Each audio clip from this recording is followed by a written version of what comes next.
When we connect electric circuits, we do that either in series or in parallel. This is a simple series circuit. You have two light bulbs. Each light bulb has its own resistance. So this circuit can be represented by this circuit. It is easier to use symbols for resistors and batteries rather than to draw the whole thing here. So here the two light bulbs are connected in series. Current in the circuit will go from the positive electrode. This is conventional current. Will go through the first light bulb, then it comes out of it and goes into the second light bulb, then comes out of it and continues to the negative lead of the battery. This is a complete circuit. Then the function of the EMF source is to take charges from the negative potential and lift them up to the positive potential, and then the process continues. Okay?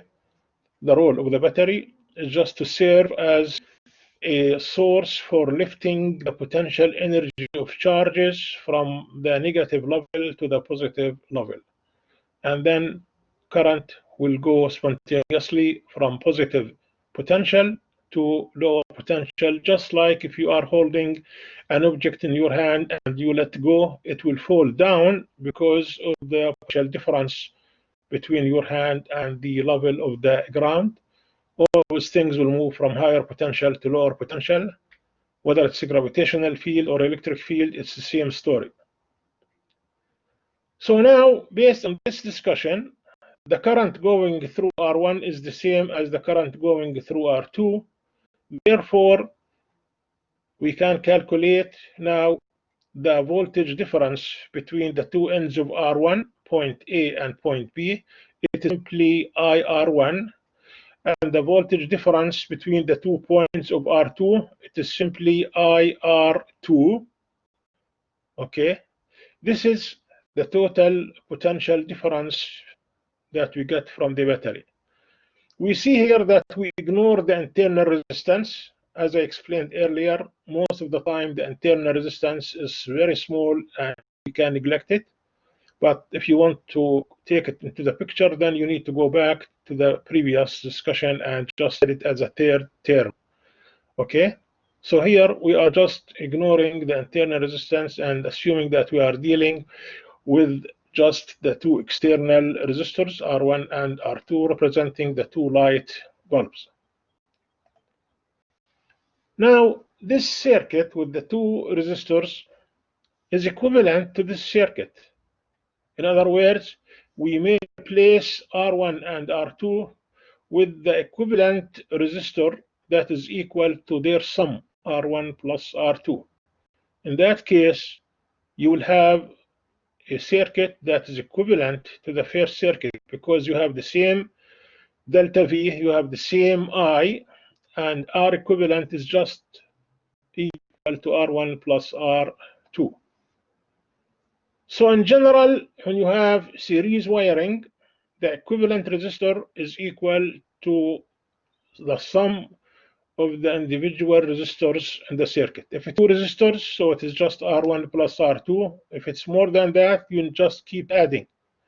That way we get the total resistance for the circuit. Once you have the total resistance, the R equivalent, you can calculate the current. It is simply delta V divided by R equivalent.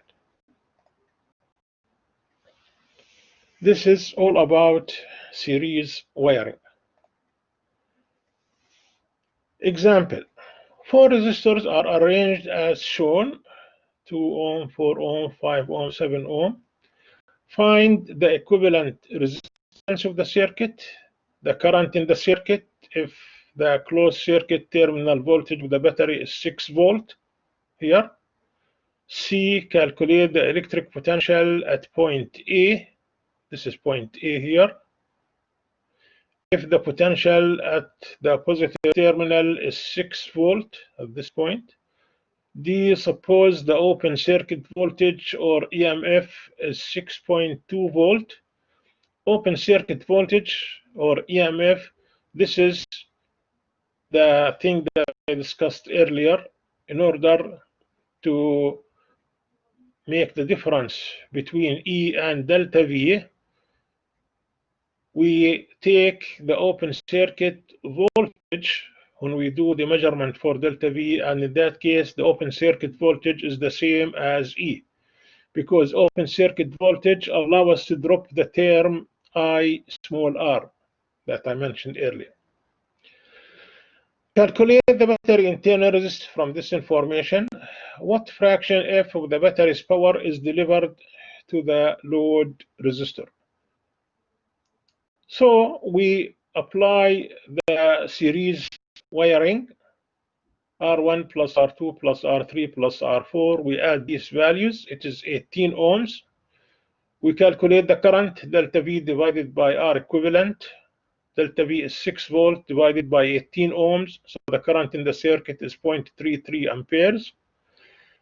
Then for the 2 ohm resistor, the voltage difference is IR. I is 0.33 ampere and R is 2 ohms. Therefore, the voltage difference is 0.66 volt. So now VA is equal to 6 minus the voltage drop across the 2 ohm, which is 0.66. Therefore, VA is 5.34 volt.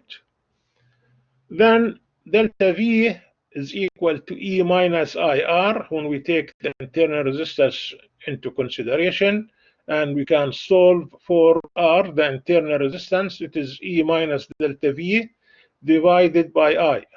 We are told in this part of the problem that E is 6.2 volt, delta V is 6 volt, and I is 0.33. So now we solve for internal resistance R. It is 0.6 ohm. The last part, the fraction of the battery power that is delivered to the load, it is I delta V divided by IE. I cancels with I. Delta V is 6 volt and E is 6.2. So it is 0.97 or 97%. So for this circuit, 97% of the power is used in the external load in this part, and the remaining 3% are used internally to overcome the internal resistance for the battery. In the figure below, the current is measured with the ammeter. This is the symbol we use for ammeter with the letter A uppercase. Okay, ammeter is just a current measuring device.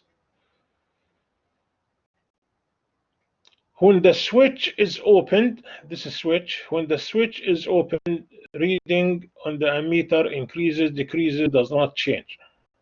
We have to understand when the switch is closed, as if this resistor is not there, because current will choose to go through the zero resistance rather than going through R2.